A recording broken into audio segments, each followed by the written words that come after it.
semuanya. Kami dari kelompok 2, saya Revaldi. Saya Mirna. Saya Jumanca. Saya Cahya. Dan saya Ani. Pada kesempatan ini kami akan memperkenalkan kepada teman-teman semuanya tentang kekhasan dari agama Hindu. Selamat menyaksikan.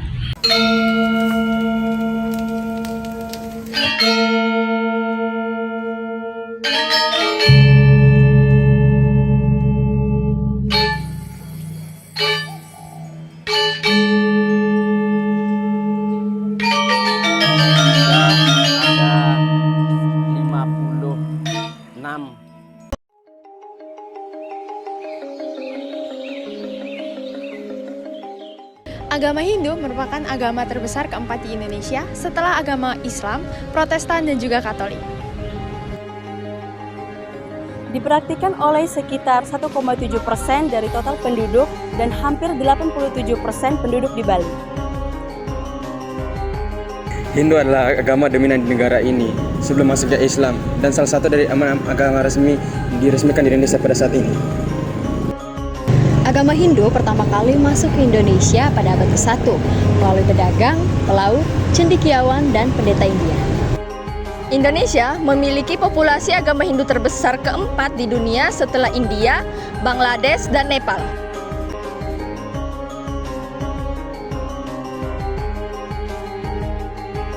Berbeda dengan tempat suci agama lain, bangunan pura dibuat pada udara terbuka yang terdiri dari beberapa bagian atau lingkungan dan dikelilingi oleh pagar tembok. Masing-masing lingkungan dihubungkan dengan gapura atau gerbang dengan ukiran indah. Lingkungan yang dikelilingi tembok tersebut memuat beberapa bangunan seperti pelinggi, tempat bersemayam yang widi, meru yaitu menara dengan atap bersusun, serta bale, pavilion atau pendopo. Struktur bangunan pura mengikuti konsep Trimandala. Tri artinya 3, Mandala artinya wilayah atau daerah. Trimandala ini merupakan perlambangan dari Tribuwana, yaitu yang pertama ada Nista Mandala atau Jaba Pisan sebagai lambang Burloka. Nista Mandala merupakan zona terluar yang merupakan pintu masuk pura dari luar lingkungan. Zona ini biasanya berupa taman atau lapangan. Bisa digunakan untuk pementasan tari ataupun persiapan upacara keagamaan. Yang kedua, ada Madhya Mandala atau Jabat Tengah sebagai lambang Bualoka. Madhya Mandala adalah zona tengah di mana umat beraktivitas dan fasilitas pendukung. Yang ketiga, ada Utama Mandala atau Jero sebagai lambang Swaloka. Utama Mandala merupakan zona yang paling dalam dan merupakan tempat paling suci dari pura.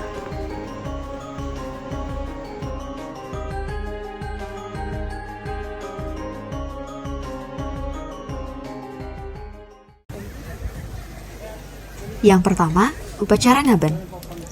Upacara ngaben merupakan upacara pembakaran jenazah di Bali yang dipercaya oleh masyarakat Hindu Bali sebagai ritual untuk menyempurnakan jenazah kembali ke Sang Pencipta. Yang kedua, upacara melasti. Upacara melasti merupakan upacara pensucian baik untuk diri serta benda sakral milik pura. Tujuan dari upacara ini adalah meningkatkan bakti pada para dewa dan manifestasi Tuhan, serta meningkatkan kesadaran umat Hindu agar mengembalikan kelestarian lingkungan.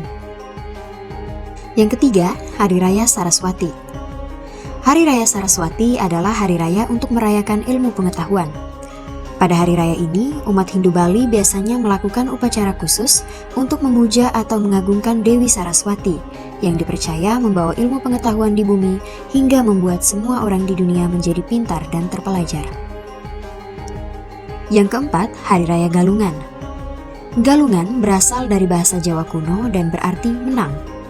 Sesuai dengan asal namanya, upacara adat di Bali yang satu ini bertujuan merayakan kemenangan melawan kejahatan.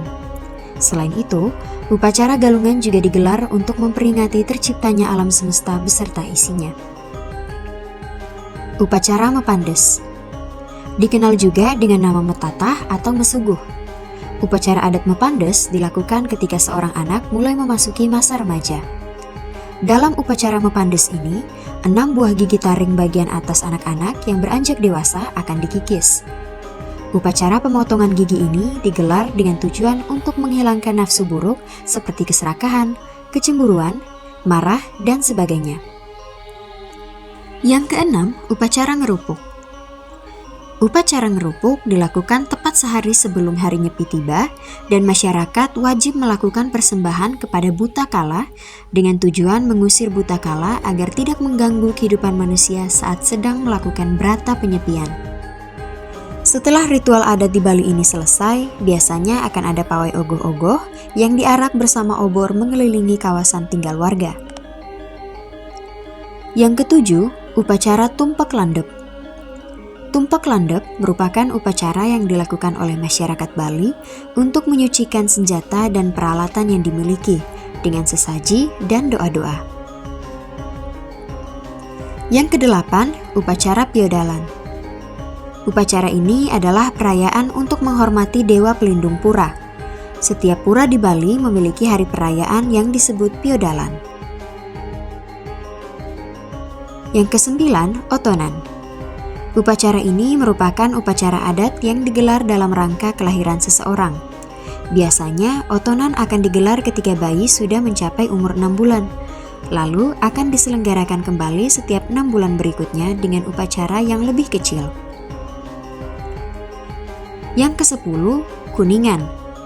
Kuningan adalah salah satu hari penting dalam kalender Bali yang menandai akhir dari perayaan Galungan. Pada hari Kuningan, umat Hindu Bali melakukan upacara keagamaan dan menyajikan sesajen kepada leluhur. Dan yang terakhir, Nyepi. Nyepi merupakan hari raya bagi umat Hindu yang dirayakan setiap tahun baru Saka. Upacara ini berfungsi menjaga keseimbangan alam semesta maupun diri manusia dari gangguan buta kala yang merupakan sebutan untuk sosok makhluk jahat dengan wujud wajah menyeramkan dan muncul sebagai makhluk penggoda.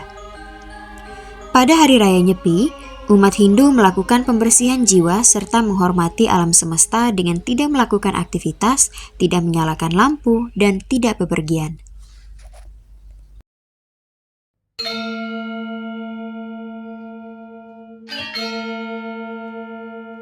Agama Hindu memiliki banyak sekali dewa-dewi yang dipujanya. Beberapa di antaranya, Dewa Brahma sebagai sang pencipta, Dewa Wisnu sebagai sang pemelihara, Dewa Siwa sebagai sang pelebur, Dewi Saraswati, Dewi ilmu pengetahuan, Dewi Pravati sebagai istri dewa, dan Dewi Laksmi sebagai Dewi kekayaan dan Dewi kemakmuran juga sangat dipuja. Upacara keagamaan. Beberapa upacara keagamaan Hindu dilakukan secara rutin di Indonesia. Contohnya seperti pemujaan harian di kuil, yajna atau upacara pengorbanan, dan juga beberapa hari raya Hindu seperti Nyepi, Galungan, dan Kuningan.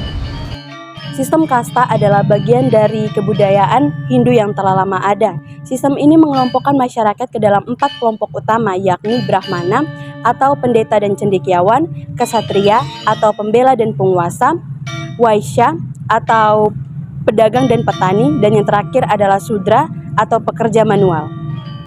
Kesenian dan musik memiliki tempat penting dalam kehidupan agama Hindu.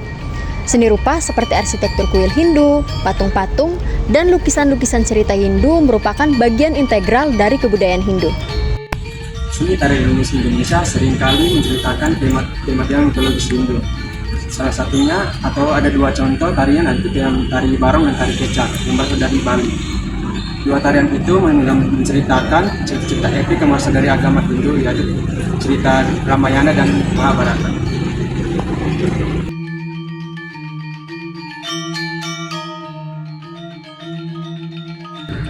Tata cara pelaksanaan persembahyangan dalam agama Hindu melalui 3 tahap.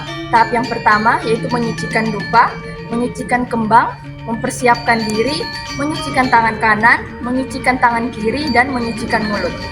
Tahap yang kedua, melakukan inti dari persembahyangan, seperti melakukan puja Trisandya dan Pancasembah. Tahap yang ketiga atau tahap penutup. Itu tadi kekasan dari agama Hindu. Terima kasih.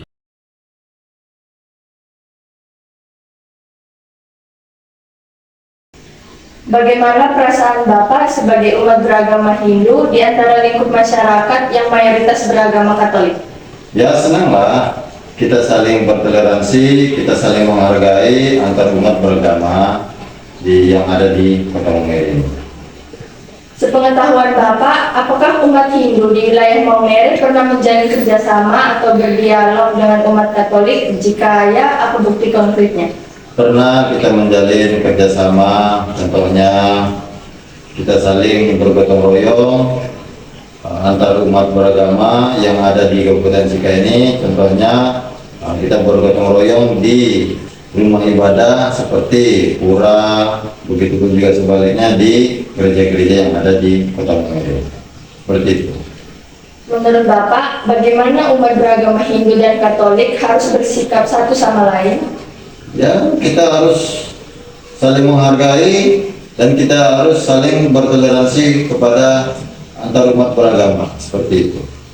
Apakah hal-hal yang Bapak harapkan tersebut sudah terrealisasikan dalam kehidupan beragama kedua umat tersebut? Sudah. Pesan apa yang ingin Bapak berikan kepada kami selaku peserta didik tentang hidup umat antar agama yang baik dan rukun? Ya, untuk adik-adik sekarang ini, untuk adik-adik sekolah sekarang, ya marilah kita menjaga bertoleransi kepada umat-umat beragama, ya terutama yang berbeda agama, non-muslim, yang Katolik, yang Hindu. Kita saling menghargai dan memberi contoh kepada masyarakat yang ada di Kota Maumere ini supaya bertoleransi terhadap beragama itu harus tinggi. Kita harus betul-betul menjunjung tinggi toleransi terhadap beragama di Kabupaten Sika ini, seperti itu. Terima kasih Pak.